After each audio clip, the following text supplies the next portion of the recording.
ఇంకా ఎంతకాలం మీ ఫ్రెండ్ కోసం బాధపడతారు? వాడు చనిపోయే ముందు జీనీ కోసం చెప్పాను. జీనీ అంటే బ్లాక్ మ్యాజిక్ కదా, ఇవన్నీ ఇంకా మీరు నమ్ముతున్నారా? జీనీ ఒక బ్లాక్ మ్యాజిక్ కాదు, అది ఒక ప్రాసెస్. సోల్ ఒక ఫిజికల్ బాడీ లేకుండా మనతో కమ్యూనికేట్ చేసే పద్ధతి అది. బట్ ఇది సృష్టికి విరుద్ధం కాదా? ఈ విద్య మా తాత దగ్గర నుంచి నాన్నకి, నాన్న దగ్గర నుంచి నాకు వచ్చింది. వేరే జన్మ అంటూ ఉంటుందో ఉండదో అనవసరం. నీ చుట్టూ ఉండే ఎనర్జీతో నువ్వు మాట్లాడడానికి జీనీ ఖచ్చితంగా యూజ్ అవుతుంది. అయితే ముందే మీరు మీ ఫ్రెండ్తో చెప్పడం వల్ల ఇప్పుడు మీ ఫ్రెండ్తో కమ్యూనికేట్ చేయొచ్చంటారా? ఈరోజు తారీఖు March 4, 2022.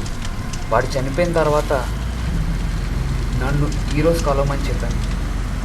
ఈరోజు సాయంత్రం మనం చేయబోయే ప్రాసెస్లో వాడు మనకి ఏదో ఒక పద్ధతిలో కమ్యూనికేట్ అవ్వగలిగితే జీనీ అనే ప్రాసెస్ని నేను కమర్షియలైజ్ చేయబోతున్నాను.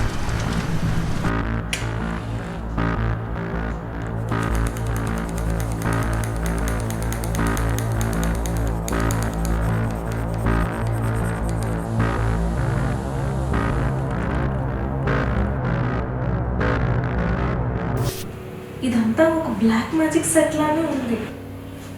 కాదు, ఈ ప్రాసెస్లో అసలు మంత్రంలో ఉండవు. ఒకసారి నీ చేయు. ఈ 2 బ్యాటరీస్ని నీ చేతిలో పట్టుకొని అలా ఈ పేపర్ని చూస్తూనే ఉండు. ఈ చాక్ పీస్ దేనికి? నువ్వే చూడు. రే శ్రీకాంత్, నువ్వు నాకు ఇచ్చిన మాట ప్రకారంగా నువ్వు నాతోనే ఉన్నావా? శ్రీకాంత్, నువ్వు ఇక్కడే ఉంటే ఏదో సిగ్నల్ పాస్ చేయరా. బ్యాటరీస్ నా చేతిలోనే ఉన్నాయి. ఇవి ఇలా కాదు, ఇలా పట్టుకొని పేపర్ వైపు చూస్తుంది. రే శ్రీకాంత్, వినిపిస్తుందా? నువ్వు ఇక్కడ ఉన్నట్టు ఏదో ఒక సిగ్నల్ పాస్ చేయరా.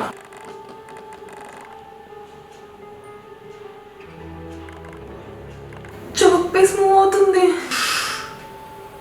ఈ ప్రాసెస్ అయ్యేదాకా చూస్తూనే ఉండు, అస్సలు మాట్లాడుకో. శ్రీకాంత్, నువ్వు ఒక్కడవే ఇక్కడ ఉన్నావా? మాతో ఇదొక్క మీడియమైనా ఇంకేదైనా మీడియంతో మాతో కమ్యూనికేట్ అవ్వగలవా?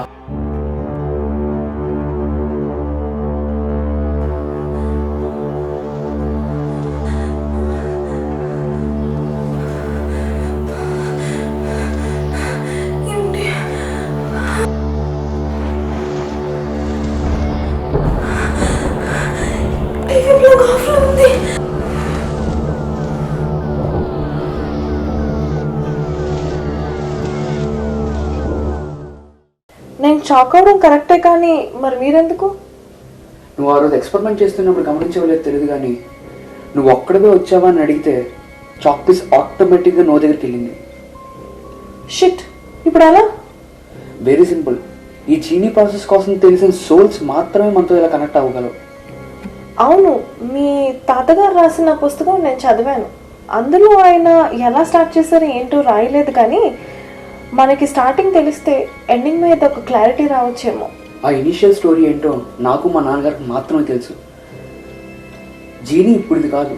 1970లో మా తాతగారు కేజీహెచ్లో వార్డెన్ కింద పనిచేసేవాడు. అక్కడికి రోజు చాలా యాక్సిడెంట్ కేసు వస్తూనే ఉండేవి. ఇంకా 5 నిమిషాల్లో చచ్చిపోతాడనే ప్రతి వ్యక్తికి మా తాత ఈ జీనీ ప్రాసెస్ కోసం చెప్పేవాడు. అలాగే డాక్టర్లు కూడా తెలిసింది. డాక్టర్లు మా తాతని ఒక పిచ్చోళ్ళలా చూశారు. అలాగే కొన్ని సంవత్సరాలు గడిచాయి. అది 1972. ఇలాగే ఒక పెద్ద యాక్సిడెంట్ కేసులో ఒక అతను హాస్పిటల్లో జాయిన్ అయ్యాడు. ఇప్పట్లాగే మా తాతయ్య అందరికీ చెప్తూనే అతనికి కూడా 1972లో ఈ జీనీ ప్రాసెస్ కోసం చెప్పడం మొదలుపెట్టాడు. మీ తాతగారు అసలు ఏం చెప్తున్నారు అందరికీ? ఆ బుక్ నువ్వు లాస్ట్ పేజీ వరకు చదివితే ఒక బుక్ మార్క్ పేజ్ లాగా ఒక పేజ్ స్పెసిఫిక్గా ఉంది. అందులో ఈ జీనీ ప్రాసెస్ కోసం క్లియర్గా రాశారు. అది ఏంటంటే, ఆ హాస్పిటల్ బయట ఉన్న ఒక రేకు మీద ఒక స్టోన్ పెట్టారు. So actually he always believe that ఒక సోల్ బాడీ నుంచి వెళ్ళిపోతే అది డైరెక్ట్గా ఏ స్వర్గానికి నరకానికి వెళ్తుందని అస్సలు ఆయన నమ్మేవారు కాదు. మా తాతగారు ఏదంటే చాలా సింపుల్. ఒక మనిషి చనిపోతే వాళ్ళతో ఎలా కమ్యూనికేట్ చేయాలి అని జరిగే ప్రాసెసే జీనీ. సో చనిపోతున్న ప్రతి మనిషికి ఏం చెప్పేవాడంటే, ఆ ఇనపరేఖ మీద ఉన్న రాయిని ఆయన చెప్పిన స్పెసిఫిక్ టైం అండ్ డేలో ఎవరైనా మూవ్ చేయగలిగితే, it could be any form, like వాళ్ళు సోల్గా వస్తారా, వాళ్ళు బర్డ్గా వస్తారా, వాళ్ళు ఎనీ ఫామ్లో కానీ ఆ స్టోన్ని కానీ మూవ్ చేయగలిగితే ఆ స్పెసిఫిక్ డే అండ్ టైంలో his experiment is just proved. So ఆ ప్రాసెస్ని జీని అంటూ ప్రతి ఒక్కరికి చెప్పేవాడు. ప్రతి ఒక్కరికి చెప్తున్నట్టే ఆ రోజు ఆ పెద్ద ఆయనకి కూడా చెప్పాడు. సాయంత్రం 5 అయింది. సెకండ్ షిఫ్ట్ వార్డెన్ అయితే వచ్చారు. ఆయన చేతిలో గొడుగు చూశారు. గొడుగు చూడగానే ఆయనకు అర్థమైపోయింది చాలా పెద్ద వర్షమే పడి ఆగిందని. పరిగెత్తుకొని క్యాంటీన్ దగ్గర ఉన్న రేకు దగ్గరికి వెళ్ళారు. రాయి అయితే అక్కడికి లేదు. రాయి కదలడం ఆయన చూడలేదని చాలా బాధపడుతూ వెనక్కి తిరిగాడు. తెలుసా వెనకన ఏముందో? అంబులెన్స్ అద్దం మీద జీని అని రాసింది. అదే నార్మల్ పర్సన్ రాయి ఉండొచ్చు కదా. Yes, it's very obvious. నువ్వు అడిగిన క్వశ్చన్ చాలా లాజిక్గా ఉంది. కానీ ఏ రోజైనా వర్షం పడిన అంబులెన్స్ అద్దం మీద ఎవరైనా రాస్తే ఆ ప్లేస్లో వాటర్ ఉండకూడదు. కానీ మా తాతయ్య చూసినప్పుడు వాటర్ డ్రాప్లెట్స్తోనే జీని అని రాసింది. ఆ రోజు నుంచి మా తాతగారు జీనీ ప్రాసెస్ నమ్మడం మొదలుపెట్టారు.